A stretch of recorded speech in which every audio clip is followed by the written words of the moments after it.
Hello guys, આજે આપણે UGC net અથવા જીસેટ માટેના ડિસેમ્બર 2024ના પીવાયક્યુઝ સોલ્વ કરવાના છે. 94th ક્વેશ્ચન છે. નીચેનામાંથી કયા ઘટકો શિક્ષણની પ્રક્રિયામાં પ્રોસેસર અને પ્રોડક્ટ મોડલના પ્રોસેસ તબક્કામાં આવે છે? જવાબ છે 1, 4 અને 6. 1 છે સામગ્રી વિશ્લેષણ, 4 છે શીખવાની પરિણામ યોજના, 6 છે શીખનારની પ્રેરણા.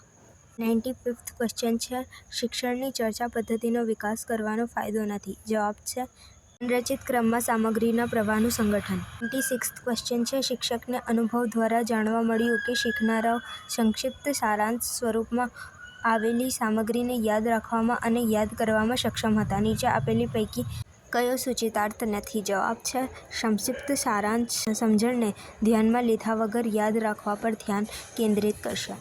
97મો ક્વેશ્ચન છે. ઓનલાઈન શિક્ષણ કયા સંદર્ભમાં ફાયદો છે? જવાબ છે ઉપરના બધા જ. મલ્ટીમીડિયા પદ્ધતિનો ઉપયોગ, અધ્યાપનનું સારું માળખું, ધ્યેય આધારિત અધ્યાપન. 98મો અને છેલ્લો ક્વેશ્ચન છે. નીચેનામાંથી કઈ શીખવાની લાક્ષણિકતા વર્ગખંડના શિક્ષણને ખલેલ પહોંચાડે છે? જવાબ છે 2, 4 અને 5. ત્રીજું છે શિક્ષકની સ્પષ્ટતાની ગેરહાજરી. ચોથું છે વિદ્યાર્થીઓ દ્વારા વર્ગખંડમાં અવાજ અને 5મું છે સહપાઠીનું ધ્યાન ખેંચતી દલીલ.